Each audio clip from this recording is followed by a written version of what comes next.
Hello everyone, this is Anuja और आज का टॉपिक है शेरशाह सूरी। इस वीडियो में हम शेरशाह सूरी के शासनकाल और उसकी उपलब्धियों के बारे में चर्चा करेंगे। और जो नेक्स्ट वीडियो होगा उसके अंदर हम शेरशाह के शासन प्रबंध के बारे में विस्तार से बात करेंगे। शेरशाह के प्रारंभिक जीवन की अगर बात की जाए तो उसका प्रारंभिक नाम फरीद खां था और 1472 ईस्वी में पंजाब में होशियारपुर एक जगह है जिसके निकट बजवाड़ा परगना में उसका जन्म हुआ था। शेरशाह के पिता का नाम हसन खां था और ये हसन खां बिहार में सहसराम और खवासपुर टाडा, ये जो जागीरें थी, उनका जागीरदार था। हसन खां के 8 पुत्र थे जिनमें से सबसे ज्येष्ठ पुत्र या बड़ा पुत्र जो था फरीद खां था। और ये जो फरीद खां था वो अपनी विमाता के दुर्व्यवहार और अपने पिता की उपेक्षा की वजह से इन जागीरों को छोड़ कर के जौनपुर चला गया, जहां उसने विभिन्न विषयों जो शासन से संबंधित थे उनकी शिक्षा प्राप्त की। फरीद खां जो था उसकी योग्यता से प्रभावित होकर उसके पिता हसन खां ने अपनी जागीरों का प्रबंध फरीद खां को सौंप दिया और अगले 20 वर्षों तक फरीद खां ने इन परगनों का सुव्यवस्थित जो है शासन प्रबंधन किया और उसके शासन के दौरान यहाँ शांति व्यवस्था स्थापित हुई और राजस्व जो था उसमें भी वृद्धि हुई।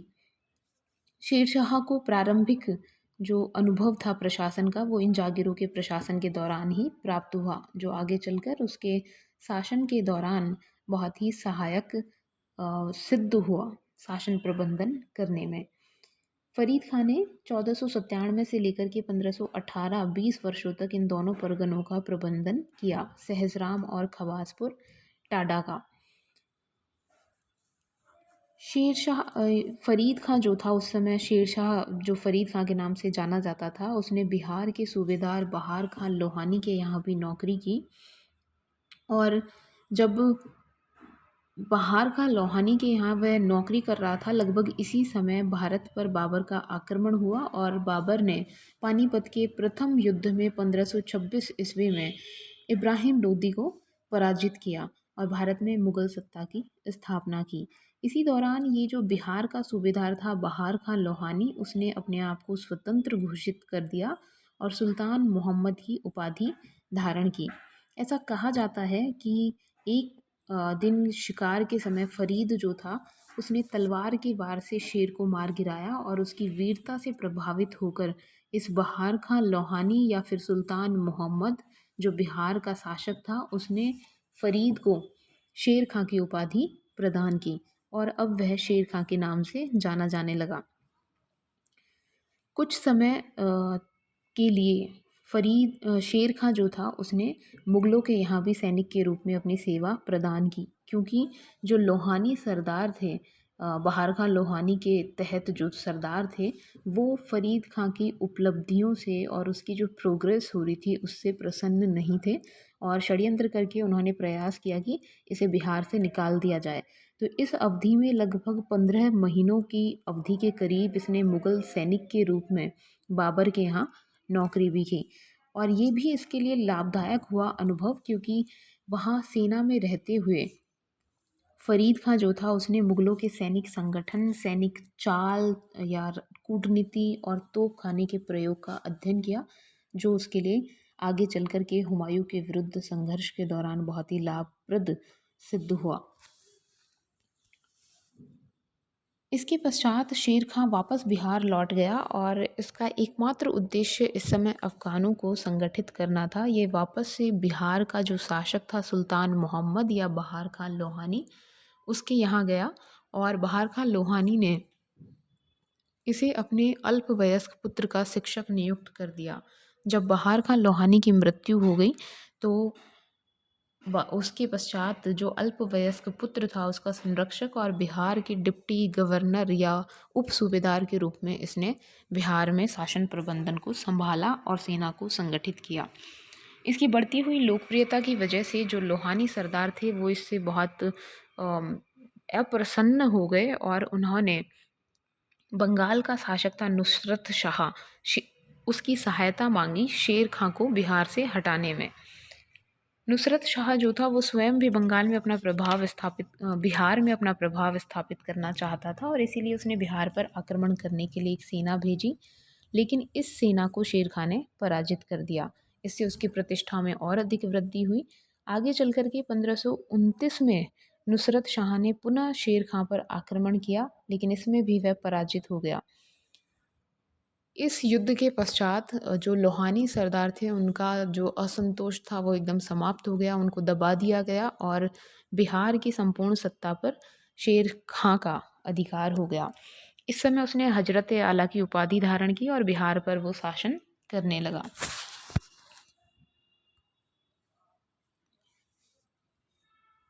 चुनारगढ़ का जो प्रश्न था या चुनारगढ़ का दुर्ग था, उस पर अधिकार के मामले में पहली बार मुगलों से उसका सीधा संपर्क या सामना हुआ हुमायूं के समय में।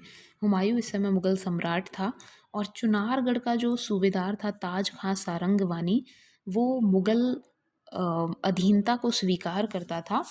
और जब इसकी मृत्यु हो गई ताज खां सारंगवानी की 1529 ईस्वी में, तो उसकी मृत्यु के पश्चात उसकी विधवा थी लाड मल्लिका और उसके जो सौतेले पुत्र थे उनमें आपस में विवाद हुआ चुनारगढ़ पर अधिकार के लिए। और लाड मल्लिका ने शेर खां को जो है आमंत्रित किया अपनी सहायता के लिए। शेर खां जो है उसने चुनारगढ़ के किले पर अधिकार कर लिया और लाड मल्लिका से विवाह कर लिया। इस तरीके से चुनारगढ़ पर शेर खां का अधिकार हो गया और वहाँ पर एक बड़ा राजकोष भी था, जो उसको खजाना जो था वो उससे धन भी इसको प्राप्त हुआ, जिससे वो अपनी सैनिक शक्ति जो थी उसमें वृद्धि इस धन के माध्यम से कर सका। तो चुनार किले के प्रश्न पर हुमायूं से पहली बार उसका संघर्ष हुआ, क्योंकि ऑलरेडी जो वहाँ का चुनारगढ़ का सूबेदार था या शासक था वो मुगलों की अधीनता स्वीकार करता था। तो हुमायूं जो था उसने शेर खां को आदेश दिया कि वह चुनार जो है उसको मुगलों को समर्पित कर दे, लेकिन शेर खां ने इससे इनकार कर दिया। तो हुमायूं ने इसका घेरा डाला और कहते हैं कि ये घेरा लगभग 4 महीने तक चलता रहा, लेकिन इसमें उसे कोई सफलता प्राप्त नहीं हुई। शेर खां जो था उस किले की रक्षा का भार अपने अपने बड़े पुत्र जलाल खां पर छोड़ करके दक्षिणी बिहार की ओर चला गया। इसी दौरान हुमायूं को गुजरात के शासक बहादुर शाह के चित्तौड़ पर आक्रमण की सूचना मिली और इस कारण इस चुनार को छोड़ करके हुमायूं जो था उसे वापस आगरा की ओर लौटना पड़ा 1533 ईस्वी के लगभग, और चुनारगढ़ पर शेर खां का अधिकार हो गया। नेक्स्ट हम बात करते हैं बंगाल की। शेरशाह के द्वारा बंगाल की विजय किस प्रकार से की गई। हमने पहले बताया कि बंगाल का शासक नुसरत शाह था, लेकिन 1533 में उसकी मृत्यु हो गई। उसकी मृत्यु के पश्चात उसके पुत्र अलाउद्दीन फिरोज़ को मार करके नुसरत शाह का भाई गयासुद्दीन महमूद सिंहासन पर उसने अधिकार कर लिया। और शेर खां जो था उसने चुनार पर अधिकार करने के पश्चात बंगाल की ओर वो आगे बढ़ा बंगाल पर अधिकार करने के लिए।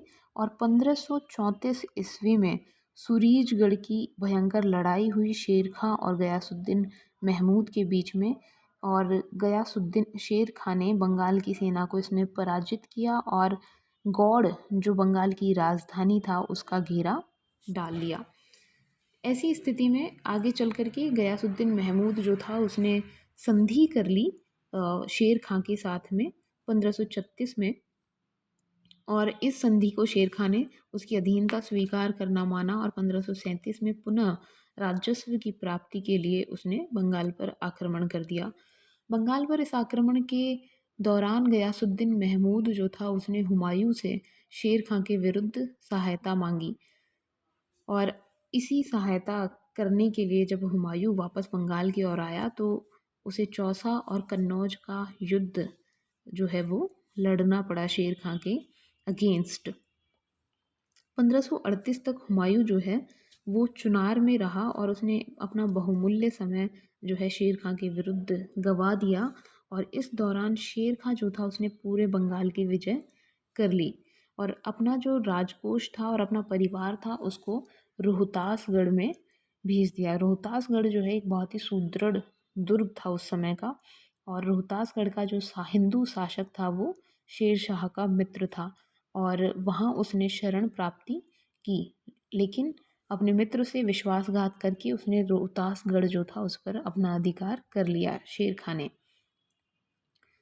हुमायूं जो है उसने फिर गौड़ पर आक्रमण किया और शेर खां ने कोई प्रयास नहीं किया गौड़ की सुरक्षा के लिए और आसानी से हुमायूं को उस पर अधिकार करने दिया। गौड़ में जाकर के हुमायूं ने फिर अपने जो है अगले 4 महीने वहाँ विलासिता के जीवन को व्यतीत करने में बिता दिए और इस दौरान जो शेर खां था उसने पटना, बनारस, जौनपुर और कन्नौज का जो क्षेत्र था उस पर अपना अधिकार कर लिया। इससे हुमायूं का आगरा से संपर्क जो था वो पूरी तरीके से टूट गया।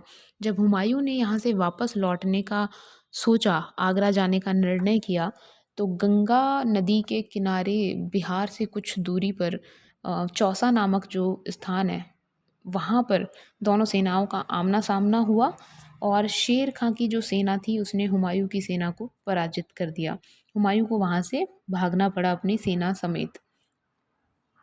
चौसा के युद्ध के पश्चात जो शेर खां था उसने अपना राज्याभिषेक कराया और शेर शाह की उपाधि धारण की, अपने नाम के सिक्के भी उसने चलाए। अंतिम युद्ध हुमायूं और शेरशाह के बीच में 1540 में कन्नौज में हुआ। इसी युद्ध को बिलग्राम का युद्ध भी कहते हैं। इस युद्ध में भी हुमायूं जो था अंतिम रूप से पराजित हुआ और उसे दिल्ली और आगरा की गद्दी छोड़ करके भागना पड़ा पश्चिम की ओर, सिंध की ओर। शेर शाह जो था वो आगरा गया और आगरा में उसने 10 जून 1540 को अपना विधिवत राज्याभिषेक करवाया और एक सेना उसने हुमायूं का पीछा करने के लिए भेज दी। दूसरी सेना उसके द्वारा दिल्ली और संभल पर अधिकार करने के लिए भी भेजी गई। इस तरीके से हुमायूं जो था उसका शासन इस समय समाप्त हुआ 1540 में और शेर शाह ने द्वितीय अफगान राज्य की नींव डाली और शासन 1540 में करना प्रारंभ किया। शेर शाह के सम्राट बनने के बाद में उसकी जो उपलब्धियां थी अगर उनकी बात की जाए तो सबसे पहले उसने उत्तर पश्चिमी जो सीमा थी उसकी सुरक्षा का प्रयास किया, क्योंकि जितने भी बाहरी आक्रमण होते थे और मुग़ल जो थे वो भी इसी सीमा से होते हुए भारत में आए थे। तो पुनः हुमायूं को वापस लौटने से रोकने के लिए उसने इस सीमा को सुदृढ़ करने का प्रयास किया और यहाँ की जो जनजातियाँ थी, कबीलाई जो कबीले हुआ करते थे, गख्खर और बलूची इत्यादि जो जातियाँ थीं वो मुग़ल समर्थक भी थी, तो इस वजह से भी उसने उनको दबाने का प्रयास किया। उसने इन कबीलों के गख्खर जो प्रदेश है वहाँ पर आक्रमण किया और उसे पूरी तरीके से नष्ट कर दिया, गांव के गांव जला दिए गए ऐसा कहा जाता है। और झेलम जो नदी थी उसके निकट रोहतासगढ़ नामक एक नवीन दुर्ग का निर्माण उसके द्वारा करवाया गया और वहाँ लगभग 50,000 सेना जो थी स्थायी रूप से रखी गई, जो किसी भी स्थिति में बाहरी आक्रमणों से निपटने के लिए या फिर जो जनजातियाँ और कबीले थीं उनको दबाने के लिए हमेशा तैयार रहती थी। इसी दौरान जब उत्तर पश्चिमी क्षेत्र में शेर शाह जो था व्यस्त था तो उसे बंगाल में खिज़्र खां के विद्रोह की सूचना प्राप्त हुई और वो वापस बंगाल लौटा। शेर शाह ने खिज़्र खां को बंदी बना लिया और गौड़ पर पुनः अधिकार कर लिया। अब उसने बंगाल में एक नवीन प्रशासन व्यवस्था की और उसने सूबेदारी की जो परंपरा थी उसको समाप्त करते हुए बंगाल प्रांत को सरकारों में विभाजित कर दिया। सरकार जो है वर्तमान ज़िले के समान हुआ करते थे, तो विभिन्न सरकार या ज़िलों में विभाजित करके वहाँ पर उसने प्रत्येक सरकार में एक शिकदार की नियुक्ति की। ये एक सैनिक अधिकारी हुआ करता था जिसके अधीन कुछ एक सैनिक टुकड़ी होती थी जो शांति व्यवस्था स्थापित करने में उसकी सहायता करती थी। इन शिकदारों की नियुक्ति जो है स्वयं सम्राट के द्वारा की जाती थी और सभी के सभी शिकदार जो हैं वो सम्राट के प्रति उत्तरदायी हुआ करते थे। इन शिकदारों के कामों का निरीक्षण करने के लिए शेर शाह ने एक असैनिक अधिकारी काजी फजीलत को भी नियुक्त किया।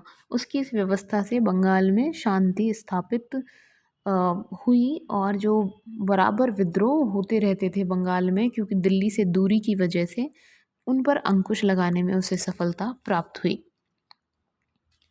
बंगाल के इस पुनर्विजय के पश्चात 1542 ईस्वी में शेरशाह ने मालवा पर आक्रमण किया और मालवा का जो शासक था मल्लू खां या कादिर शाह, उसने इसकी अधीनता स्वीकार कर ली।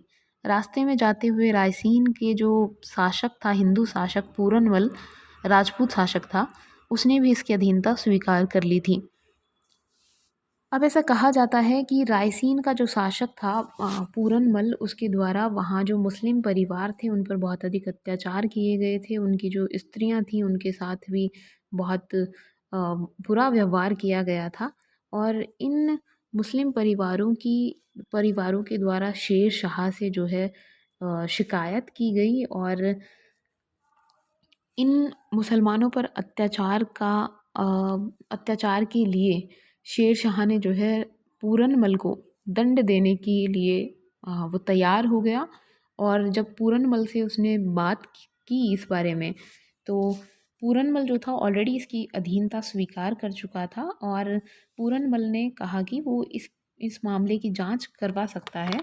और शेर शाह ने इस दौरान राजपूतों की सुरक्षा का आश्वासन दिया। तो पूरनमल राजपूतों के साथ में अपना किला छोड़ करके और शेरशाह के शिविर में उपस्थित हो गया। ऐसा कहा जाता है कि शेरशाह ने उनकी सुरक्षा का आश्वासन दिया था, लेकिन अपने वादे को तोड़ते हुए रातों रात उसने राजपूतों का जो शिविर था उस पर आक्रमण कर दिया और उनकी बड़े मात्रा में कत्लेआम जो है बड़ी संख्या में वहाँ पर हुआ। ये एकमात्र ऐसी घटना है जिसके बारे में कहा जाता है कि शेरशाह का ये विश्वासघात उसके नाम पर एक बड़ा कलंक है।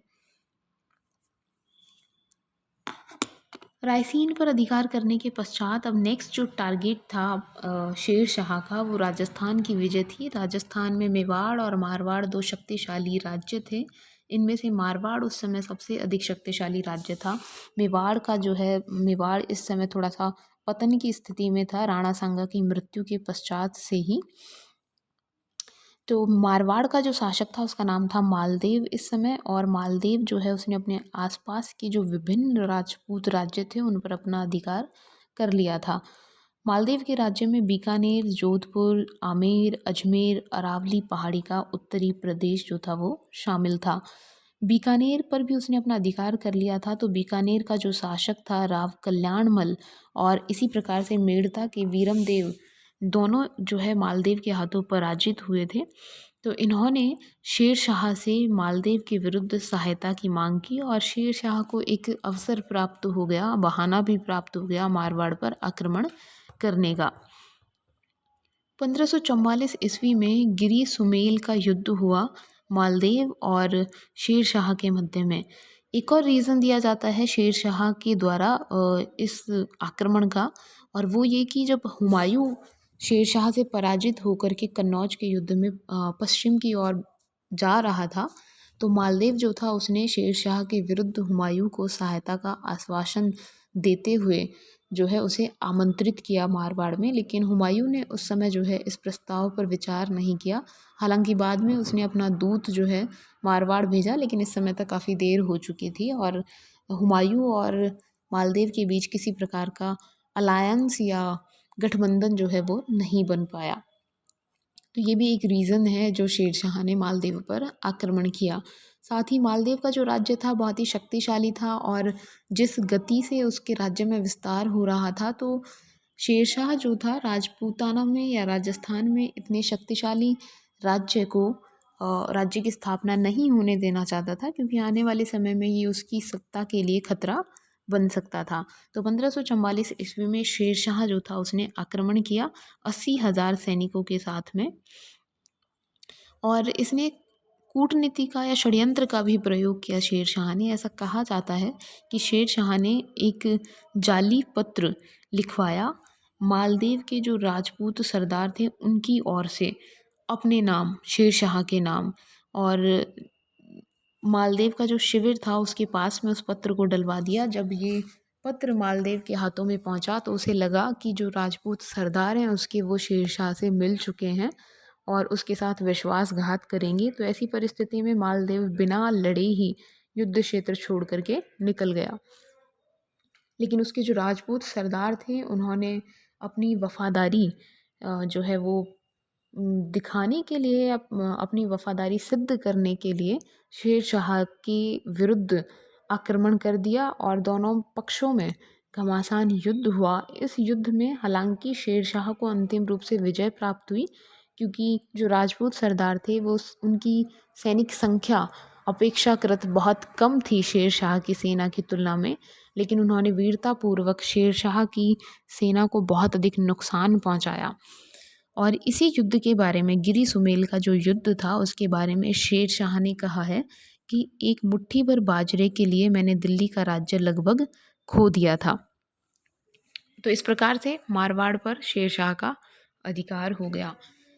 मारवाड़ पर अधिकार करने के पश्चात शेर शाह जो है वो मेवाड़ की ओर बढ़ा, और इस समय मेवाड़ की स्थिति बहुत नाजुक थी, क्योंकि मेवाड़ में इस समय अल्पवयस्क जो शिशु था उदय सिंह, उसने अभी अभी गद्दी पर अपना अधिकार किया ही था, या गद्दी पर वो बैठा ही था।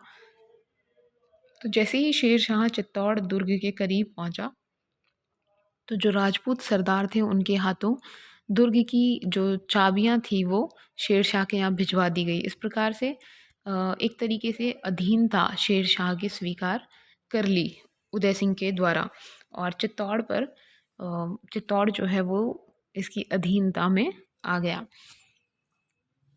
मारवाड़ और मेवाड़ की विजय करने के पश्चात बुंदेलखंड में कालिंजर का दुर्ग है, और एक मध्य जो प्रांत है भारत का, उसका एक शक्तिशाली दुर्ग कालिंजर का दुर्ग था। तो इस पर आक्रमण करने के लिए शेरशाह अब आगे बढ़ा, और एक लगभग कहते हैं कि 1 साल तक इसका घेरा उसने डाले रहा, लेकिन उसको कोई सफलता प्राप्त नहीं हुई।